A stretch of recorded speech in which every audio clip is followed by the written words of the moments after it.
Assalomu alaykum, hurmatli muxlislar. Yana bugungi videoda Ro'ba Oltinbekova.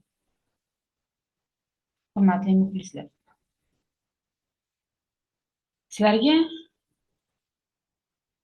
aytadigan judayam muhim gaplarim bor.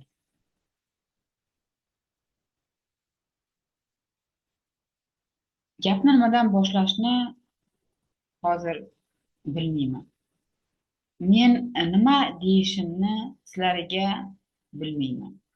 Mendan qanday so'zlar chiqishini bilmayman.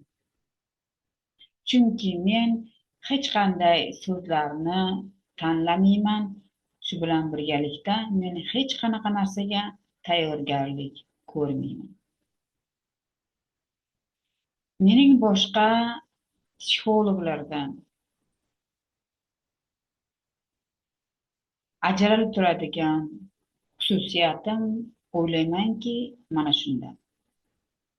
Men hech qanday narsani hayotda ham mana shu sizlarga yozayotgan video texnikalarimdagi so'zlarda ham men hech qanday narsani oldindan plan qilib reja qilmayman. Nima deyishimni men bilmayman. Hozir mening bu so'zlarimni eshitayotgan, birinchi bor eshitayotgan muxlislarim mening so'zlarimdan ajablanishi tayin. Men duxovniymi o'zi hozir shu gaplarni aytishimni ham sizlarga tushuntira olish uchun aytyapman xolos. Aslida men hech kim emasman, hech kim. Buni hozir meni eshitayotgan, meni ko'rayotgan mening o'quvchilarim men nima demoqchi ekanligimni juda yaxshi tushunib turibdi. Hech kim, hech narsa. Men hech kim emasman. Boshqa psixologlardan, boshqa insonlardan ajraladigan xususiyatim ham mana shunda. Men prosta sizlarga tushuntirib aytmoqchiman. Tushuncha berish uchun shunday so'zlarni men shunday so'zlardan foydalanaman. Inson o'zligini topish deganda nimani tushunasiz? Hurmatli muxlislar, avvalambor meni suhbatimni, meni gaplarimni eshitarkansiz, aqlingizni chekiga surib qo'ying. Meni so'zlarimni aql muhokama qiladi. Muhokama bo'lar ekan, siz juda ham qiynalasiz. Chunki aql tushunmoqchi bo'ladi. Bilishni istaydi, harakat qiladi. U esa meni aytayotgan so'zlarimni mag'zini chaqa olmaydi. Bu unga umuman begona. Shuning uchun hozir meni eshitayotgan insonlar hayajonda, hayratda yoki har xil bir ajoyib bir holatga tushib qolishi mumkin. Sizning o'zingizning fikrlaringiz, so'zlaringiz, hozir meni gaplarimni eshityapsiz-ku. Nimalar deyapti bu inson o'zi? Nimalar deb valdirayapti deyishingiz mumkin. Ya'ni bu ham siz emas, sizning aqlingiz shunday deyishi mumkin. Ko'rmasligingiz ham, eshitmasligingiz ham mumkin. Kimda-kim meni so'zlarimni, mana shunday so'zlarni boshlandi, unga o'sha o'z ta'sirini o'tkazdi. Undan o'sha insondan negativ narsa tushunmadim, nimalar deyapti o'zi bu, nima haqida gapiryapti, deb mana shu videodan ko'rmasdan chiqib yoki qanaqadir negativ so'zlarni aytib kommentariylar yozar ekan, u albatta mana shunday videolarni vaqti o'tib, oylar bo'lmasa yillar o'tib albatta kirib keladi. U hozir tayyor emas bunday so'zlarni eshitishga. Meni so'zlarimni oxirigacha eshitadigan, diqqat bilan quloq soladigan, hech qanaqangi miyasida hech qanaqangi muhokama yo'q insonlar esa ular o'sha uyg'onish yo'lida. Uyg'onish deganda nimani nazariga ilib aytyapman? Uyg'onish deganda uyqudan uyg'onish emas, biron narsani anglash emas aql bilan. Uyg'onish deganda asli u sen kimligingni bilishing, kim ekanligingni. Men falonchi pismadonchi ayolman, o'qituvchiman, vrachman, farroshman, onaman, turmush o'rtog'man, bilmayman, va hokazo. Buni hammasi yarliqlar. Ya'ni sizga yopishtirib qo'ygan shaxslarning etiketkalar. İnsonman, ayolman, onaman, turmush o'rtog'man, farroshman yoki vrachman, prokurorman, prezidentman, biznesmenman, otaman, farqi yo'q. O'qituvchiman, o'quvchiman. Buni hammasi shaxs, tashqi dunyoga tegishli shaxs. Men bu narsani aytmayapman. O'zingizni toping deganda, o'zlikni topish deganda men ruhiy olamni, ruhiy ichki dunyosini topishda aytyapman.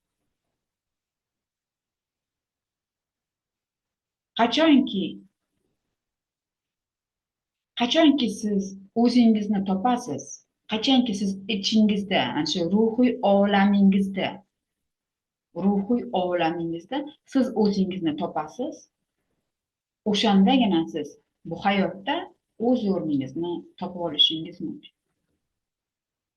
Siz hozir kuyib pishayotgan qandaydir muammolarni yoki pul topish, bir nima qoldirish, qandaydir nom qoldirish, o'zingizning hayotingizda kimdir falonchi pismadonchi degan chiroyli nom qoldirish farqi yo'q. Buning hammasi egoniki. Obro' orttirish, boylik orttirish, nom qoldirish. Buning hammasi ego xohlaydi. Har safar egoga bir nima berganingizda u yana boshqa narsaga intiladi, yana boshqa narsalarni xohlaydi. Uying yo'q bo'lsa, uy xohlaysan, uying bo'ladi. Kuyasan, pishasan, ishlaysan, bir nima qilib uy olasan.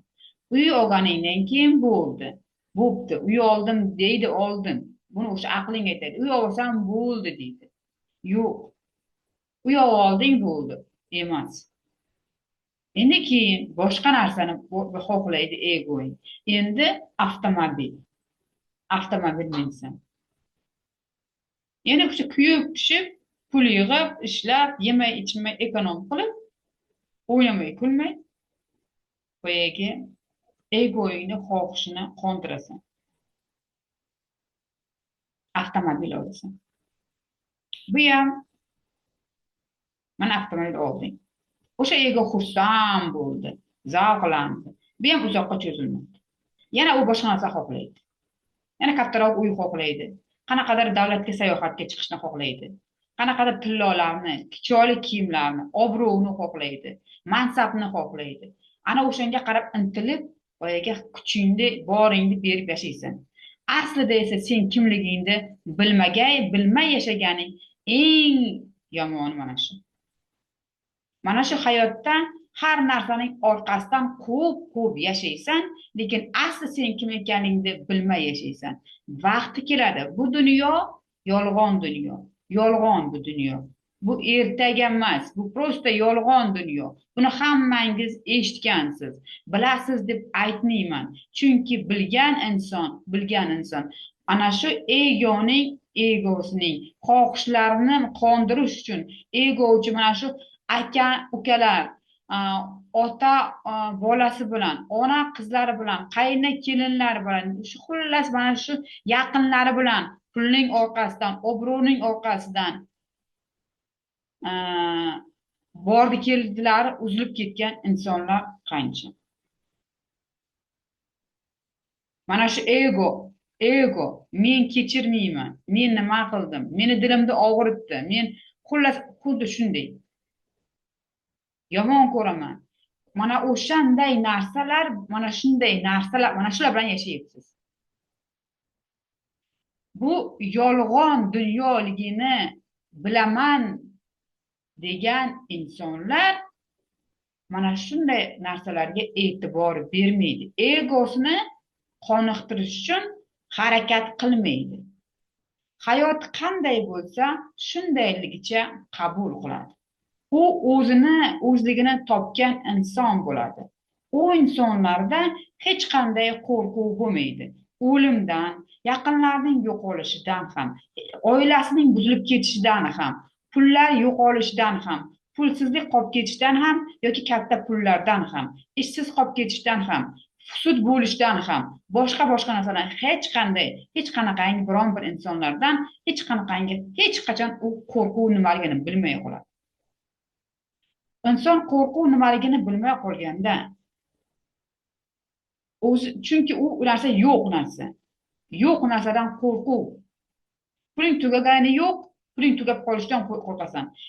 Ishdan seni haydab yuborgani yo'q, ishdan haydab yuborishdan qo'rqasan. Biron bir muammo bo'lgani yo'q, o'sha biron bir muammo bo'lib qolishidan qo'rqasan. Kasal bo'lgani yo'q, kasal bo'lib qolishdan qo'rqasan. Mana shular hammasi yolg'onchi, yolg'on qo'rquvlar. Mana o'sha sizni o'z girdobiga olib, sizni ado qiladi. Vaqti keladi, olamdan o'tasiz. Nima qildingiz? Nima bo'ldi? Hech narsa qila olmading. Biron narsa qildingmi? Xo'p, sen o'zing nom qoldirding. Nima bo'ldi? Nom qoldirding. Qanday bir nom qoldirding? Nom qoldirgan insonlar qancha? Nima foyda ulardan? O'shanga nom qoldirgan insondan nima foyda? O'ziga, ya'ni. Qachonki siz o'zingizni topsangiz, o'zligingizni topsangiz, hech qanaqa narsadan qo'rqmaysiz. O'sha qo'rquv sizda yo'qolib qoladi. Qachonki sizda o'sha qo'rquv yo'qolib qolganda, sizda hech qanaqangi muammo bo'lmaydi. Qanday o'sha muammo paydo bo'lganda, shunday o'z-o'zidan yo'qoladi. Tushunyapsizmi? Pulning orqasidan quvmaysiz. Pullarning o'zi sizga kerakli vaqtda o'zi keladi. Pullarni asrab qolishdan, pullarni mana shu ketib yo'qolib qolishdan, sarflab qo'yishingizdan qo'rqmaysiz. Pullar qanday kelyapti, shunday ketaveradi. Siz ozod va erkin yashaysiz. Xotirjamlikda yashaysiz. Mana shu narsani birinchi o'rinda, mana shu narsani qo'yish kerak. Men hech kimga o'rgatmayman boy bo'lishni. Boylik o'zi bor. Men hech kimga o'rgatmayman qanday baxtli bo'lishni. Chunki baxtning o'zi bor. Siz qidirayotgan narsani o'zi asli bor o'sha narsani. Siz buni ko'ra olmayapsiz. Siz buni bilmayapsiz. Uyg'onsangiz, o'shada qalbingizda, ruhiy olamingizda o'zingizni topsangiz, o'sha narsa, hamma narsa sizda borligini his qilasiz. Nimani his qilsang, shuni yashaysan. Hozir siz nimada his qilyapsiz? Qanaqadir og'riqni, tanangizda og'riqni, kasallikni, baxtsizlikni, kambag'allikni, qashshoqlikni, omadsizlikni, nimanidir his qilayotgan bo'lsangiz, o'sha dilozorlikni his qilyapsiz. O'sha hayot sizda takrorlanaveradi. Karma deydi. Karma degani bu nima? Karma bormi, yo'qmi degan savollarni berasiz. Karma. Mana shu karma, mana hozir qaysi biringizdir kasalingizni tuzatolmayapsiz. Boshqa davlatlarga, sanatoriyalarga, doktorlarga, dori-darmonlarga pul sarflayapsiz, lekin o'sha narsa qaytalayapti. Yoki bu kasalingizni tuzatdingiz, boshqasi paydo bo'layapti. Tushunyapsizmi? Yo bo'lmasa mana shu qarzdorlik, qarz bo'layapti, qarzingizni yopasiz, boshqa qarz bo'layapti. Qarzingizni yopasiz, mana shu faqat qarzning ichida, kreditlarning ichida yashayapsiz. Mana o'sha aylanayotgan narsa karma. Mana shu karmani uzib chiqib ketishing uchun sen o'zingni topishing kerak. O'zingni topishing uchun meditatsiya praktikani bajarishing kerak. Meditatsiya praktikasi umuman boshqa narsa. Qancha o'quvchilar kirdi, muxlislar, o'quvchilar mening darslarimga 5 yil davomida. Qanchalari o'zligini topdi, u hayotda o'z yo'lini topdi. Qanchalari, ancha ko'plari hayotda o'zlarini topolmadi. O'sha aqlining, egosining quli bo'lib yana qaytdi o'sha hayotiga. Vaqtini, pulini bekorga sarfladi. Hurmatli muxlislar, qachonki siz o'zingizni topasiz, o'shanda bu hayotda xotirjam yashaysiz. Siz hozir xohlayotgan barcha narsa sizda hozir borligini ko'ra olasiz. Tushunyapsizmi? O'shanda o'sha narsa hayot sizga kirib keladi. Sizga tushuntira olish uchun o'sha siz xohlayotgan narsa sizning hayotingizga kirib kelishni boshlaydi. Tushuntira oldimmi? Ko'rinmaydigan, sizning ko'zingizga, sizning hayotingizda ko'rinmayotgan eshiklar bor. O'sha eshiklarning ortida siz qidirayotgan narsalar bor. U o'sha bor narsa. Faqat uni siz ko'rmayapsiz. Siz qidiryapsiz. Pulnidir, qanaqadir o'sha mansabnidir, obro'nidir, bilimnidir, bilmayman, nimani qidiryapsan. O'sha aslida o'sha senda bor. Sog'liqni. O'sha narsani topishing uchun, o'sha narsani borligini bilishing uchun, haqiqatdan ham o'sha mana fizический ko'zing bilan emas, duxovniy ko'zing bilan, ruhiy ko'zing bilan ko'ra olishing kerak. Buning uchun men senga yordam berishim mumkin. Albatta. Mening xizmatlarim tekin emas. Men 90 kun dars beraman. 90 kun. 90 kunda bu narsa to'xtab qolmaydi. Yana davom etadi. Men hozir 1-aprel, ya'ni bugundan 1-apreldan 3-aprelgacha aksiyada o'quvchilar qabul qilaman. Mana shu videoning ostida mening Telegram gruppam bor. Maqsadni qat'iy qo'ying. Xohishlaringizda o'sha xohishlaringiz, siz xohlayotgan narsa o'sha allaqachon borligini men sizga ko'rsataman. Sizdan talab qilinadigan narsa mening aytgan topshiriqlarimni bajarishingiz kerak. O'shandagina siz o'zingizni topish sizga oson bo'ladi. Hurmatli muxlislar, mening gaplarimni, so'zlarimni tingladingiz. Agar anglagan bo'lsangiz, biror narsa tushungan bo'lsangiz, bundan men juda ham sizlardan minnatdorman. Siz ham o'zingizni minnatdorchiligingizni mana shu videoning ostidagi kommentariyalarga yozishingiz mumkin. O'zingizni kommentariyangizni. Negativ yozsangiz ham, men buni negativ deb qabul qilmayman. Menda bitta narsa bor, faqat bor narsa. Men hech qanday yaxshi narsani, yomon narsa degan ajratish yo'q. U aqlda ajratish. Bunday emas, bunday bo'lish kerak. Unday emas, bunday bo'lish kerak. Bo'ladigan aql. Katta pul, kichkina pul. Yaxshi inson, yomon inson. Bunday inson bo'lish kerak, bunday inson bo'lish kerak. Bunaqasi bu yomon, bunaqasi to'g'ri, bunaqasi noto'g'ri. Buni aql bo'ladi. Kommentariyalar yozar ekansiz. Negativ deb o'zingiz buni qabul qilasiz. O'sha narsani negativ qanday bir so'zlarni yozar ekansiz, bu siz o'zingizga yozyapsiz. Siz o'zingizga jo'natyapsiz, menga emas. Bu narsani men nimaiki yozsangiz, chiroyli so'zlar yozsangiz ham, men shuni ham shunday qabul qilaman. Qanaqadir bir sizdan chiqayotgan negativ inson so'zlar yozsangiz ham, buni ham men oddiy qabul qilaman. Menda hech qanday narsa ajratish yo'q. Boylik, kambag'allik, sog'lomlik, nosog'lomlik degan narsa. Yaxshi inson va yomon inson degan fikri yo'q. Menda faqat bitta narsa bor. Faqat bor. Hamma narsa faqat bor. Shu yerda va hozir. O'sha narsani sizlarga ham ravo ko'raman. Shunday bo'lishni sizlarga ham ravo ko'raman. O'shaning uchun shoshiling, men sizlarga bilgan narsalarimni, texnikalarimni o'rgataman. Agar yoqqan bo'lsa, mana shu videolarni boshqalar bilan ham bo'lishing, o'zlaringizning yaqinlaringiz bilan. Sog' bo'ling azizlarim, salomat bo'ling. Sizlarni mana boshlanadigan yaqinda 2 haftadan keyin 15-aprelda boshlanadigan o'quv kurslarimga taklif qilaman. Salomat bo'ling.